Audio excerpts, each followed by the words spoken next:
বন্ধুরা সবাইকে আমার চ্যানেলে স্বাগত। আপনারা সবাই কেমন আছেন? আশা করি সবাই ভালো আছেন। বাচ্চাদেরকে ম্যাঙ্গো আইসক্রিম বানিয়ে খাওয়ালাম। ওরা তো আইসক্রিমটা খেয়ে খুব খুশি, বলছে খুবই ভালো হয়েছে। বলছে আগের আইসক্রিম দুটোর থেকে এই আইসক্রিমটা খেতে খুব সুন্দর হয়েছে আন্টি।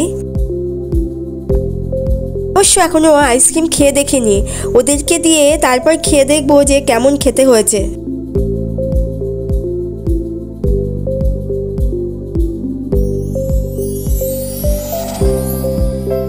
বন্ধুরা আইসক্রিমটা আমি কিভাবে বানিয়েছি জ্বালিয়ে ঘন করে নেব। তার জন্য একটা পাত্রে সামান্য একটু জল দিয়ে দুধটা ঢেলে দিলাম।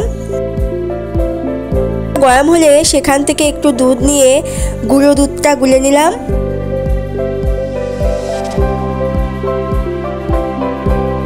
তো কয়েকটা এলাচ দানা দিয়ে দিলাম।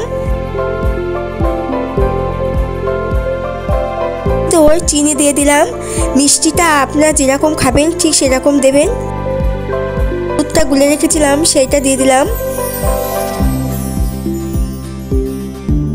এই জ্বালিয়ে দুধটা ঘন করে ফেললাম। কেমন ঘন হয়ে গেছে দুধটা। নামিয়ে ঠান্ডা করে নেব।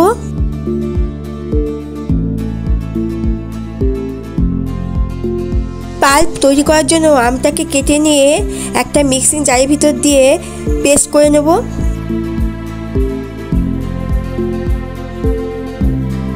বন্ধুরা আমটা আমি কিভাবে কাটছি, যেরকম সুবিধা হবে ঠিক সেইভাবে আপনারা আমটাকে কাটবেন।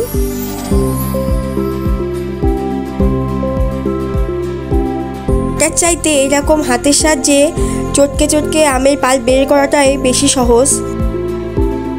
আমটা বের করার জন্য আমি এইরকম ভাবে করছি।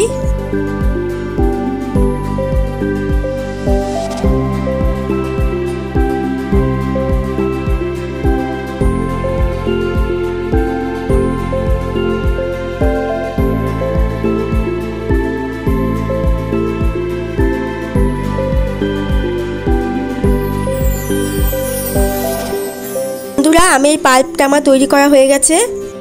জ্বালিয়ে ঘন করা দুধটা দিয়ে দেব। ভেতর থেকে এলাচের দানাগুলো ফেলে দিয়ে তারপর এর ভিতর দিয়ে দেব।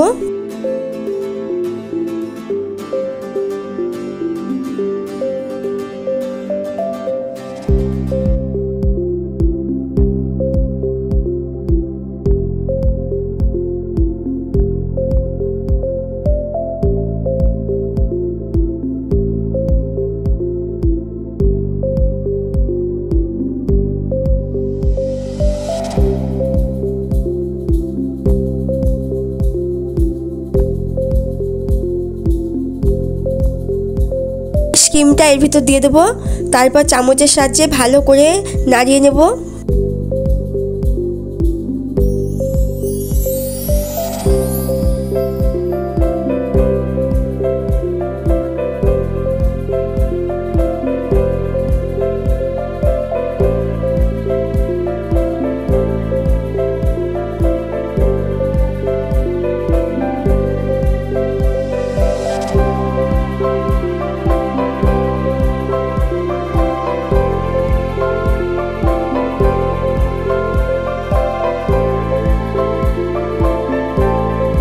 এবার মিক্সিতে দিয়ে আবার একটু পেস্ট করে নেব।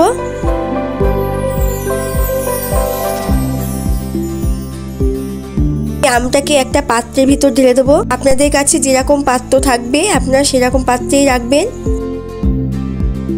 আইসক্রিমের এই বক্সটা ছিল, আমি এটার ভিতরেই ঢালছি। থেকে পেস্তা বাদাম ও কাজু বাদামের কুচি ছড়িয়ে দেব।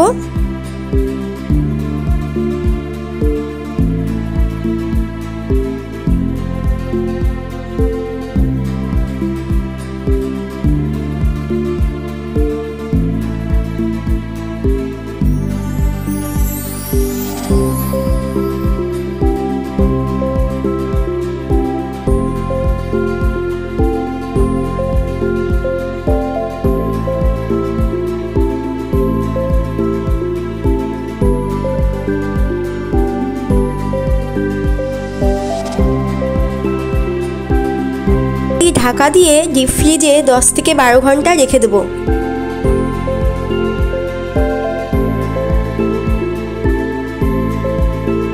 ঘন্টা ফ্রিজে রেখে দেওয়ার পর আমি আইসক্রিমটাকে ফ্রিজ থেকে বের করে আনলাম। বন্ধুরা, কি সুন্দর হয়েছে আইসক্রিমটা দেখতে। আমি এর জন্য বাটিতে তুলে রেখে দিলাম। এরপর বাচ্চাদেরকে দেবো। ভিডিওটা ভালো লাগলে অবশ্যই একটা লাইক করে দেবেন, আর মনে করি আমার চ্যানেলটাকেও সাবস্ক্রাইব করে দেবেন। আইসক্রিম বানানোটা কেমন হয়েছে তা অবশ্যই কমেন্টে জানাবেন।